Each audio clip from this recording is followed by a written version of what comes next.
Good evening. You're watching the news tonight, your daily roundup of all that has happened across India and the world. I'm Ishan Russell, and these are the headlines that we're tracking this evening. The President, Vice President and the Prime Minister greet the nation on Dussehra, functions organized across the country to celebrate the victory of good over evil.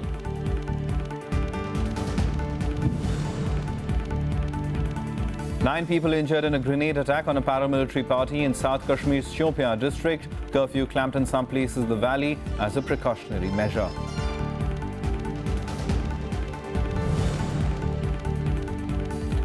RSS Chief Mohan Bhagwat addresses Cadre on the 91st Foundation Day of the RSS, praises the Indian Armed Forces for the surgical strikes in Pakistan-occupied Kashmir.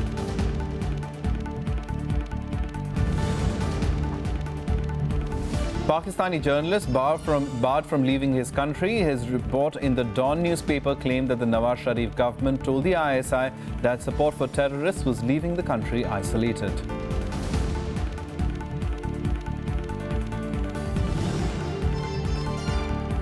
And in Indore, India complete a series whitewash against New Zealand by winning the third test. Ashwin stars once again by claiming 7 wickets to seal the victory by 321 runs.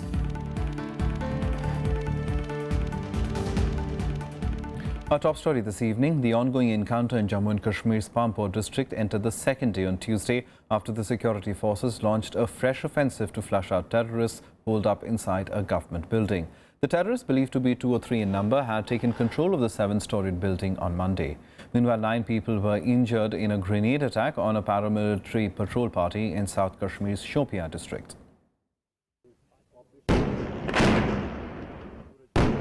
24 hours after it started, security personnel were engaged in a joint operation to flush out terrorists holed up inside a government building in Kashmir's Pampore district. All through the night, loud explosions, gunfire and smoke were reported from the Entrepreneurship Development Institute building.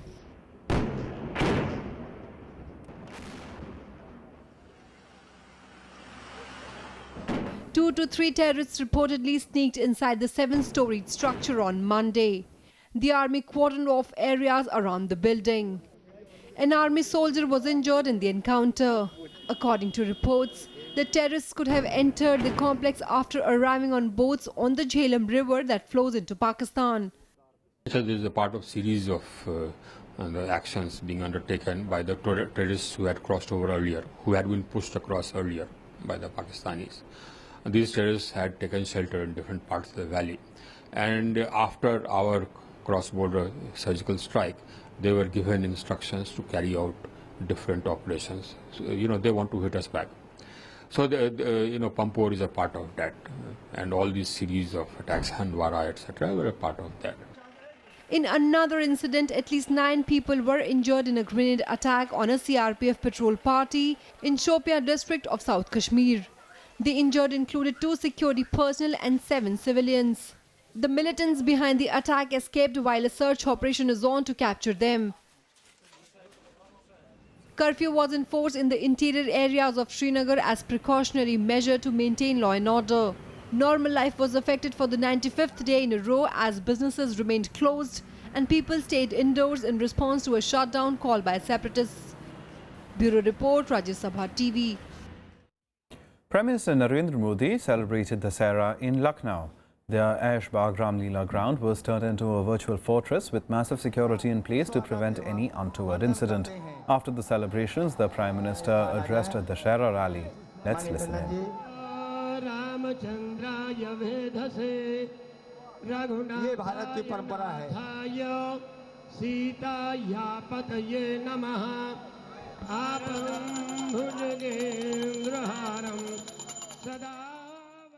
पूरे विश्व ने, सिर्फ भारत ने नहीं, सिर्फ मुझे और आपने नहीं, पूरे विश्व की मानवतावादी शक्तियों ने आतंकवाद के खिलाफ एक बनकर के लड़ाई लड़नी ही पड़ेगी। आतंकवाद को खत्म किए बिना मानवता की रक्षा संभव नहीं होगी। And political leaders attended the Dussehra festivities at various functions in the national capital, New Delhi. President Pranab Mukherjee, Vice President Mohammad Hamid Ansari, former Prime Minister Dr. Manmohan Singh and Congress President Sonia Gandhi were among the guests at the Red Fort Foregrounds, which is organising its 93rd edition of the Ram Leela this year.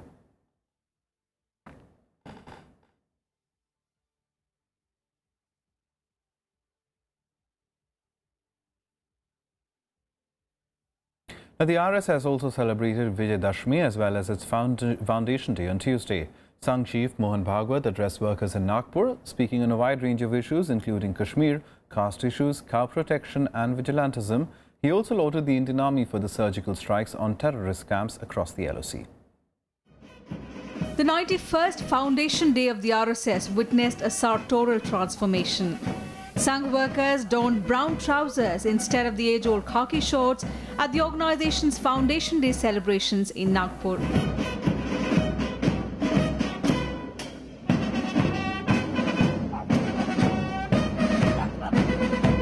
Sangh Chief Mohan Bhagwat too sported the new uniform, heralding a generational change in the right-wing organization. Delivering his customary annual address, Bhagwat spoke on a number of issues, starting with Kashmir and cross-border terror. He lauded the Indian Armed Forces for the recent surgical strikes in Pak-occupied Kashmir. शासन के नेतृत्व में हमारे सेना ने जो साहस दिखाया है, शौर्य पूर्वक जो काम यशस्वी करके दिखाया है, फिर एक बार पूरी दुनिया में भारत की सेना की प्रतिष्ठा ऊंची हो गई, भारत देश की प्रतिष्ठा ऊंची हो गई और उपद्रवी को संकेत मिला कि सहन करने की भी मर्यादा होती है. Praising the Modi government, Bhagwat said there was no doubt that India has been moving forward for the last 2 years. अभी जो शासन चल रहा है वो काम करने वाला है, उदासीन रहने वाला नहीं. और जो कुछ योजनाएं उनकी चली है, करने के लिए अपेक्षाएं बहुत है और बहुत कुछ होने को बाकी है. फिर भी जिस ढंग से चले हैं, कुछ करेंगे ऐसा विश्वास और अपना देश अच्छा हो सकता है ऐसा विश्वास समाज के मन में पैदा हुआ है और देश धीरे धीरे आगे बढ़ रहा है. इस बात को कोई नहीं नकारता. Bhagwat, however, differed with the Prime Minister's views on Gorakshaks. He asserted that cow vigilantes were good people who were merely calling for the protection of the animal. जो लोग कुछ उपद्रव करते हैं ऐसे विषयों को लेकर, उनके साथ गौरक्षा करने वालों की तुलना हो नहीं सकती. उन दोनों को अलग करके देखना चाहिए. ऐसा न देखते हुए बवंडर खड़े करने का शक्तियों का प्रयास है, उपद्रवी शक्तियों का प्रयास है. उसके झांसे में न आते हुए संविधान सम्मत, विज्ञान सम्मत, परंपरा सम्मत और देश के लिए, देश की जनता के लिए सर्वथा लाभकारी गौ सेवा का, गौ रक्षा का काम करने वालों को उसके नाम पर उपद्रव करने वालों से अलग करके देखना पड़ेगा.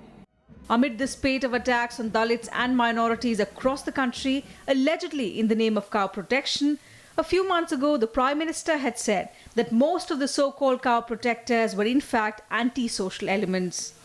Bureau Report, Rajya Sabha TV. Now, ahead of Chinese President Xi Jinping's visit to India to take part in the BRICS summit in Goa, Chinese experts are calling India's move to completely seal its border with Pakistan an irrational decision. The Chinese daily Global Times quoted members of leading think tanks stating that the move will further complicate India-China relations. Hu Zhiyong, a research fellow of the Shanghai Academy, said that a completely sealed border will affect the already scarce border trade between the two countries.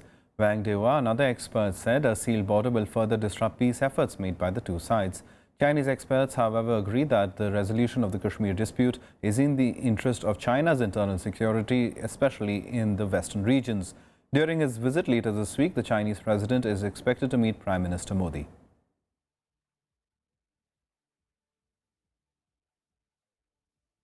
Now, India is pitching for greater access to Chinese markets to arrest the burgeoning trade deficit. Commerce and Industry Minister Nirmala Sitharaman on Monday underscored the need to find sustainable ways to address India-China trade imbalance. Sitharaman also raised the issue of trade imbalance with China's designate ambassador to India.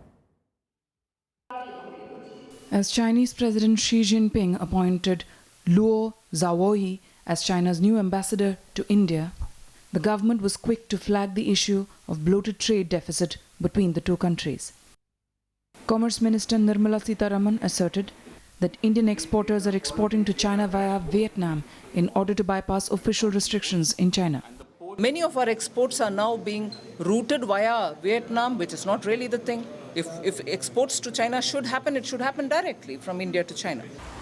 India has been unsuccessfully pushing for more access to the Chinese market for its goods, but the huge trade imbalance has only worsened over the years. India's trade deficit with China has surged to $44.7 billion during the period of April-January 2015-16.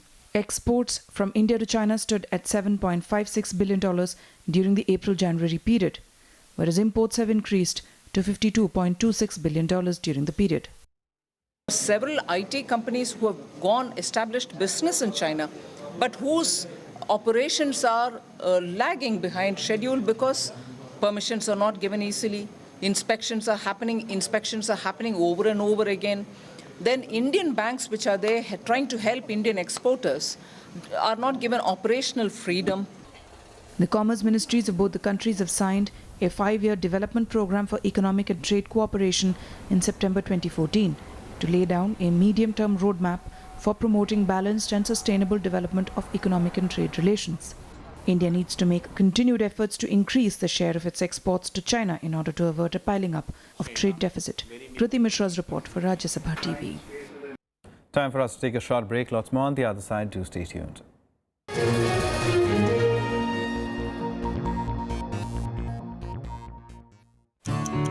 That clock ticked through the night. So much happened as you slept. So much you missed. Wake up to a complete roundup of news from India and abroad. Politics, strategy, business, sports. Keen analysis to kickstart your day. Watch Breakfast News weekdays at 8 a.m. on Rajya Sabha television.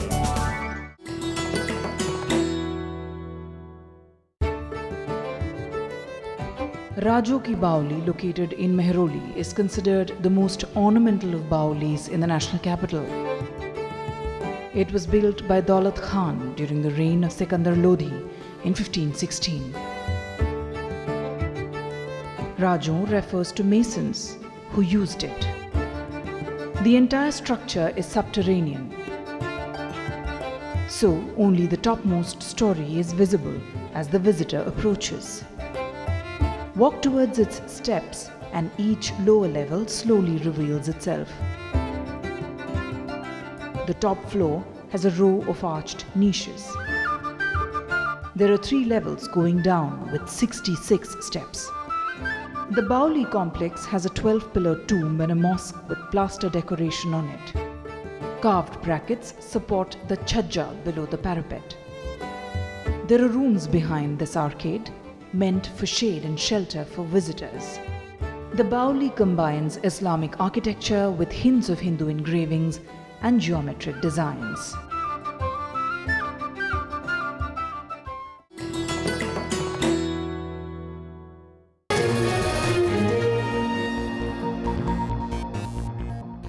Welcome back. You're watching the news tonight. Some more national news updates now in Nationwide. The Central Vigilance Commission has declined to share details on the cases of alleged corruption in the execution of the multi-crore Commonwealth Games-related project, saying it will disproportionately divert its resources. The Commonwealth Games, which were held in 2010, were marred by allegations of corruption. Various agencies like CBI and ED are looking into the cases of alleged graft in the mega sporting event.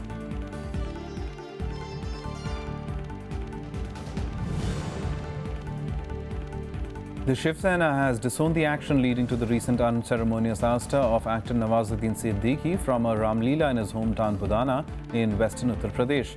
Party's Yuva Sena President Aditya Thackeray clarified on Twitter that his party does not endorse the reason why he was prevented from acting in the Ramleela.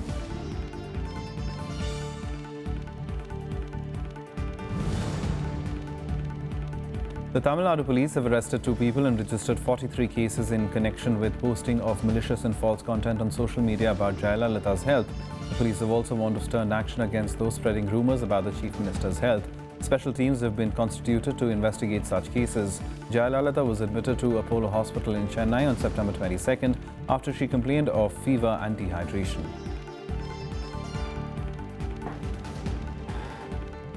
Now, a prominent Pakistani journalist has been barred from leaving the country after he reported about a suspected rift between the civilian and the military leaderships. Cyril Almira, a reporter for the Dawn newspaper, had reported that during a crucial meeting, the Nawaz Sharif government had told the ISI that its support for terrorist groups was leaving the country globally isolated.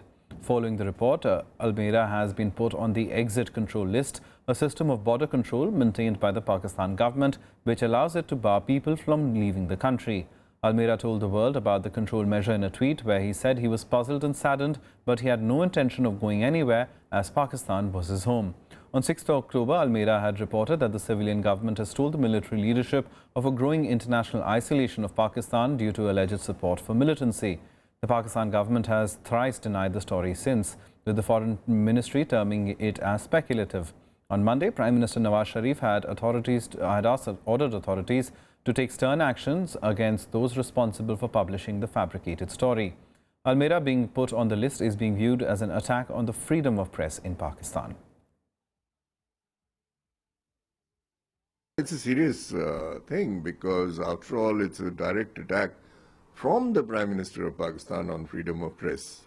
And this needs to be taken seriously by journalists worldwide and fought back, because the kind of stories we'd heard about press being given freedom in Pakistan, they were given relative freedom.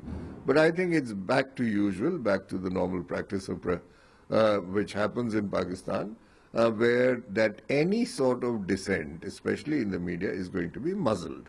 This is not for the first time in Pakistan that some journalists have been detained in Pakistan or is forced to write what they want to write, because you see, in Pakistan since 70 years the democratical setup has not flourished due to all these things, because you have not given freedom of press to the print and electronic media. The action against the journalist establishes 2 things.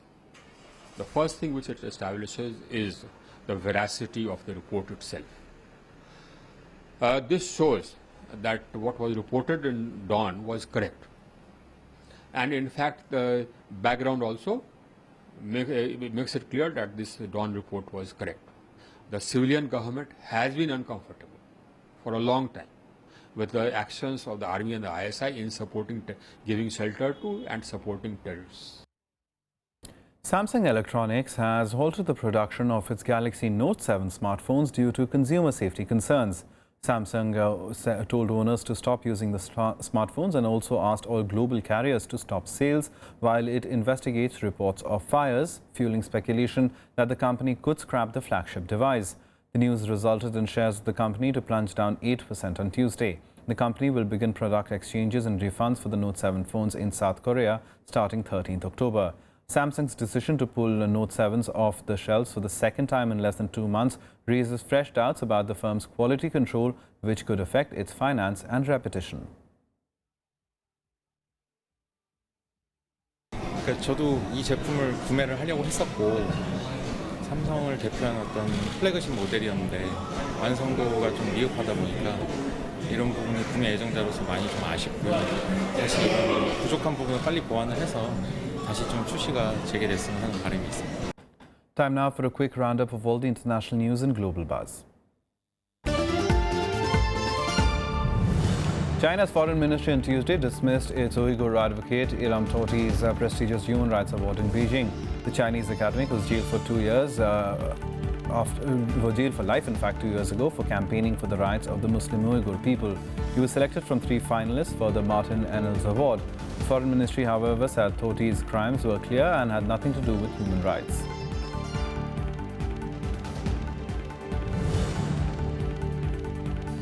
South Korea warned on Tuesday of using greater force, including firearms, against Chinese boats fishing illegally in its waters and summoned China's ambassador to protest against a clash between a Chinese vessel and a Coast Guard boat. The Chinese boat allegedly rammed a patrol boat last week and fled the scene. Meanwhile, China said it was still investigating the incident.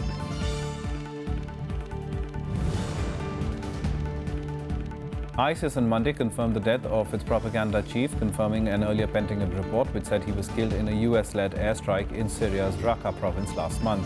A statement posted online by the terror group paid tribute to Abu Muhammad al-Furqan. He was reportedly the Minister of Information, overseeing the group's propaganda and also a prominent member of its Shura Council.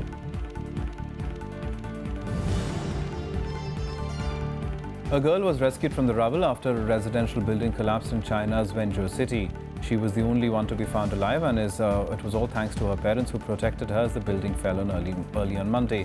Both the parents died sheltering the girl with their bodies. The girl is said to be in a stable condition with only minor injuries.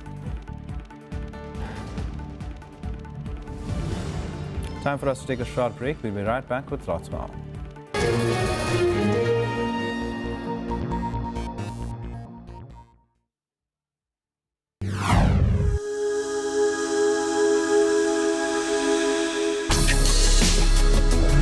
Tales that inspire.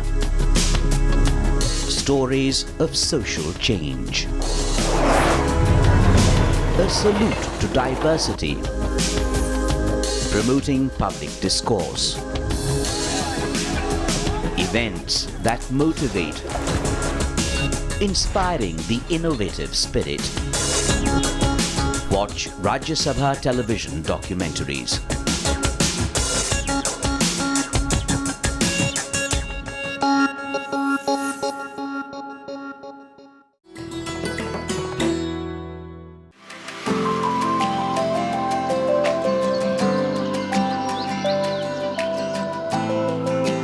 Jim Corbett National Park can be befittingly called the paradise of tigers, as it holds a large population of tigers in its breathtaking landscapes that consist of different varieties of flora and fauna. Named after the legendary tiger hunter Jim Corbett, it is the first national park of India established in 1936. On the banks of the Ramanganga Reservoir, the Sona Nadi zone is home to elephants and leopards, along with hundreds of species of birds.